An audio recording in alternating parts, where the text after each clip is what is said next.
लोग के साथ साथ परलोक को सुधारने का एक माध्यम बना है, क्योंकि हर राम भक्त अपने वर्तमान पीढ़ी को और भावी पीढ़ी को बोल पाएगा कि हाँ, प्रभु रामलला के भव्य मंदिर के निर्माण में 500 वर्षों के बाद प्रभु रामलला को विराजमान कराने में मैंने भी योगदान दिया था, क्योंकि कमल चुनाव चिन्ह पर मैंने भी वोट दिया था। और लोग तो सुनेगा ही सुनेगा, लेकिन जब परलोक जाएंगे तो पूर्वजों को भी बता पाएंगे कि देखो, आपके संकल्प को, आपकी आस को हमारे वोट ने पूरा किया।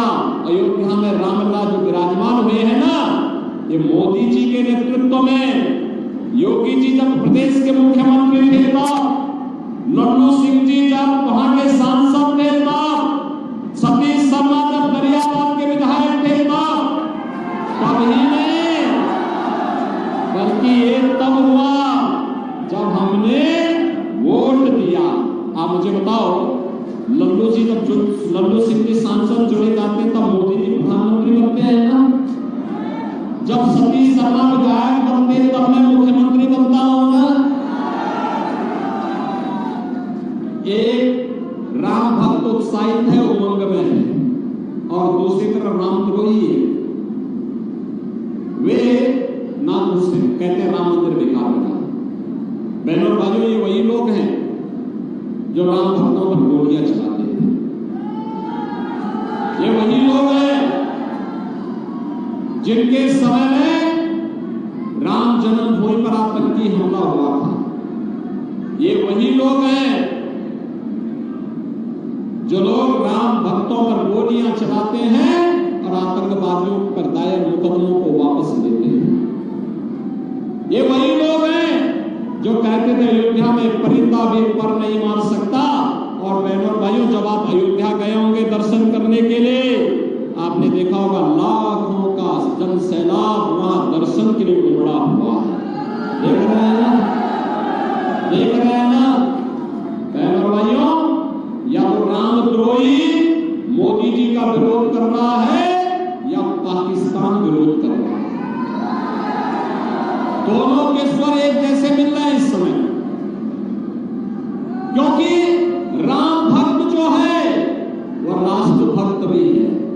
जो राष्ट्र भक्त होगा वह पहले देश के विकास के बारे में सोच रहा है, भारत के उत्थान के बारे में सोच रहा है, भारत को ब्रह्म वैभव की स्थिति में पहुंचाने के लिए सोच रहा है, भारत के विकास के लिए उसकी प्रतिबद्धता है, भारत को दुनिया की बड़ी ताकत बनाने के लिए, भारत की सुरक्षा के लिए, बड़े बड़े विकास के कार्य लाने के लिए, गरीब कल्याण कार्यक्रमों को आगे बढ़ाने के लिए वह पूरी प्रतिबद्धता के साथ कार्य कर रहा है। और बहनों और भाइयों, जो रामद्रोही हैं वे आज भी पाकिस्तान का राग अलाप रहे हैं। क्या कहते हैं? कहते हैं पाकिस्तान के खिलाफ मत बोलो, उसके पास एटम बम है। अरे हमारे पास भी तो एटम बम है, हमारा एटम बम फ्रिज में रखने के लिए नहीं बना है।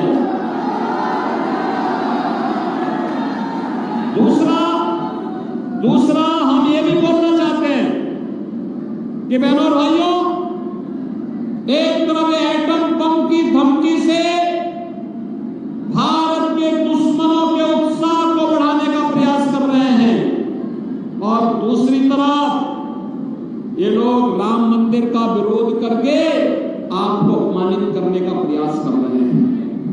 बहनों और भाइयों, आपका एक वोट कितना महत्वपूर्ण है यह आपने देखा होगा। 2014 के पहले का भारत और 2014 के बाद का भारत। 2014 के पहले गरीब भूख से मरता था, स्वास्थ्य सुविधा के अभाव में मरता था, किसान आत्महत्या करता था, नौजवान पलायन करता था, बेटी और व्यापारी सुरक्षित नहीं थी, दंगे होते थे, कर्फ्यू लगता था, सर्वत्र अराजकता का वातावरण था। और 2014 के बाद का भारत कैसे परिवर्तन हुआ, दुनिया के अंदर सम्मान बढ़ा, देश की सीमाएं सुरक्षित हुई, आतंकवाद और नक्सलवाद नियंत्रित हुआ। और अब तो जोर से पटाखा फट जाए ना तो भी पाकिस्तान को सफाई देनी होती है कि साहब मेरा हाथ नहीं है, क्योंकि उसे मालूम है कि अगर सफाई नहीं दी तो कहीं देने न पड़ जाए। ये नया भारत है, छेड़ता नहीं है, लेकिन अगर कोई छेड़ेगा तो फिर छोड़ता भी नहीं है।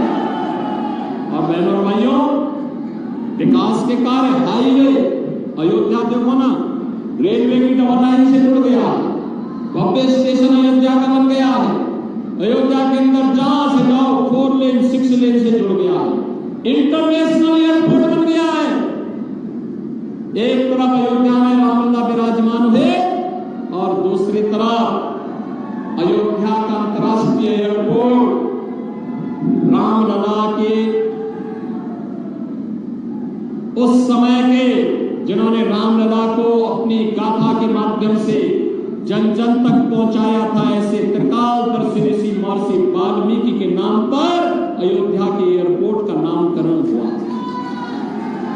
भाइयों, वहां जितने भी भोजनालय बने, गरीबों के लिए, संतों के लिए, अतिथियों के लिए, उनका नामकरण किसके नाम पर है?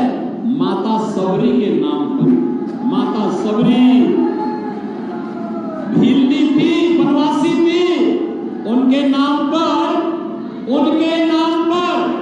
भोजनालय का नाम, क्योंकि प्रभु राम के वनवास के समय में उन्होंने ही आश्रय दिया था और भगवान राम ने उनके झूठे मेरे दिखाए थे।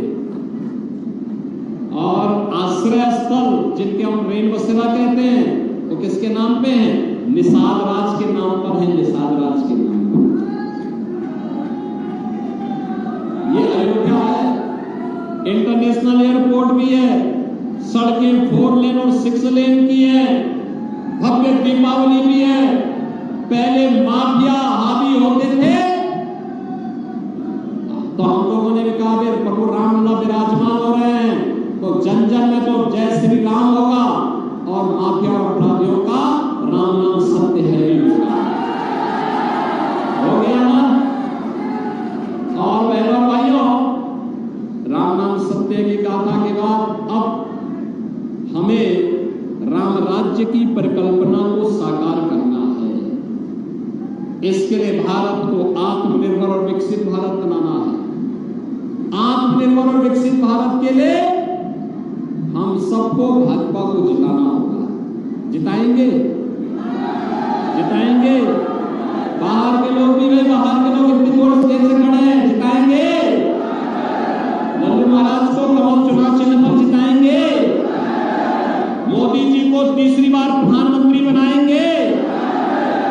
5वें चरण में आपका मतदान है 20 तारीख को, है ना? और 20 मई को मतदान है।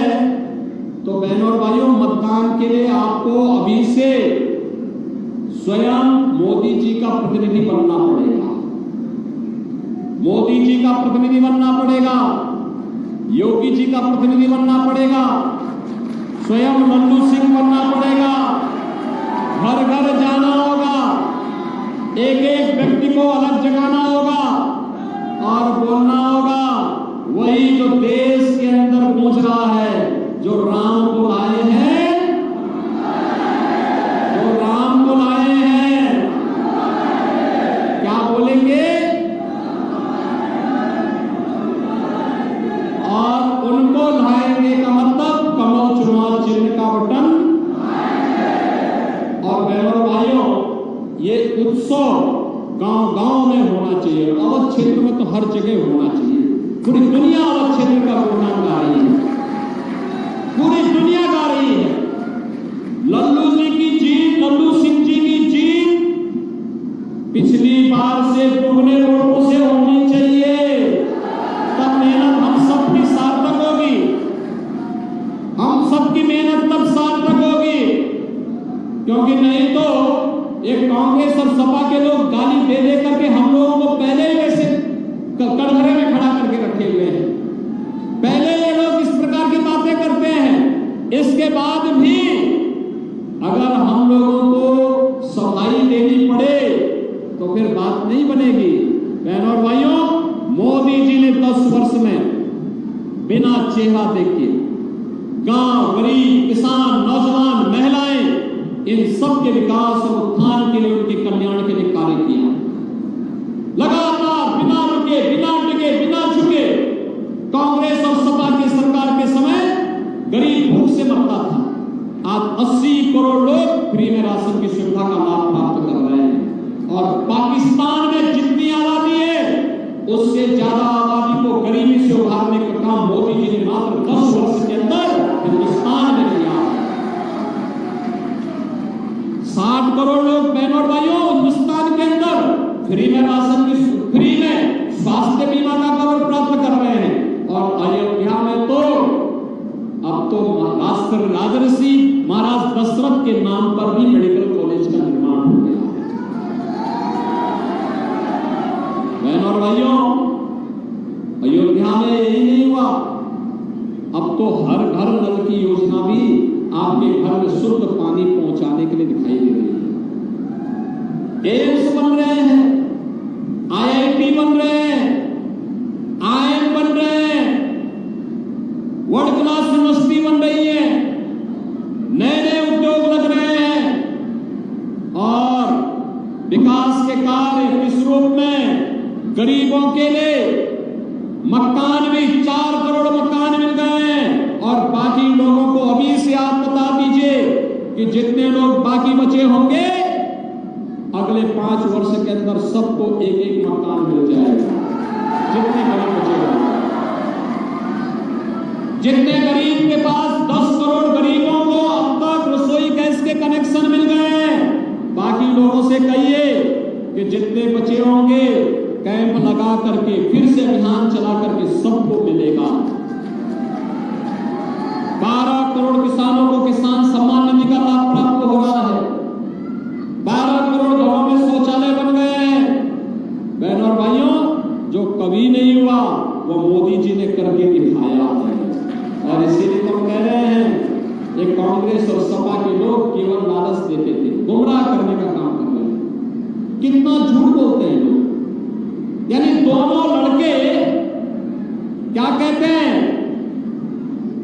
मिलकर के लूटेंगे और हारेंगे तो टूटेंगे। यानी हारेंगे तो एक दूसरे पर ये लोग आरोप लगा करके आपस में ही मारपीट करेंगे।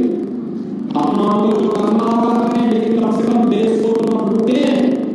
इसकी पुख्ता व्यवस्था भी से हमें करनी होगी। और इसीलिए इनके द्वारा जो काम किया जा रहा है, बाबा साहब भीमराव अम्बेडकर के द्वारा बनाए गए संविधान में अनुसूचित जाति, जनजाति और पिछड़ी जाति के आरक्षण पर सेंध लगाने का इनका प्रयास होने जा रहा है। इस सपा के लोगों को, कांग्रेस के लोगों को सफल मत होने देना। बहनों भाइयों, गुमराह करेंगे, आपको झूठ बोलेंगे। और मैं अयोध्या में इस बात के लिए भी आपसे कहूंगा, यह अयोध्या की धरती है, महाराज दलित की धरती है, जिन्होंने गौ माता को बचाने के लिए अपना शरीर भी शेर के सामने प्रस्तुत कर दिया था। और आज कांग्रेस के लोग क्या कहते हैं, ये इंडी गठबंधन के लोग क्या कहते हैं, ये कहते हैं कि अगर कांग्रेस नेतृत्व की समाजवादी पार्टी और कांग्रेस की सरकार बनी तो ये कहते हैं कि हम अल्पसंख्यकों को उनकी रुचि के अनुसार खान पान की स्वतंत्रता देंगे। बहनों और भाइयों, बहुसंख्यक और अल्पसंख्यक में कहां पे भेद है? रोटियों भी खाते होंगे, अल्पसंख्यक भी खाता है, बहुसंख्यक भी खाता है। चावल बहुसंख्यक भी खाता है, अल्पसंख्यक भी खाता है। सब्जी दोनों खाते होंगे, दाल दोनों खाते होंगे, पूड़ी पकौड़ी सब, हलवा सब खाते होंगे, मीठा भी सब खाते होंगे। लेकिन एक जगह में मतभेद हो जाता है। बहुसंख्यक समाज कहता है कि भाई देखो, गौ हमारी माता है, जन्म जन्म का नाता है, गौ माता की हत्या भी नहीं स्वीकार करेंगे, गौ माता का मांस खाने की बात तो बहुत दूर थी। लेकिन कुछ मुसलमान शरारतन गौ माता का मांस खाते हैं, चिढ़ाने के लिए, अपमानित करने के लिए।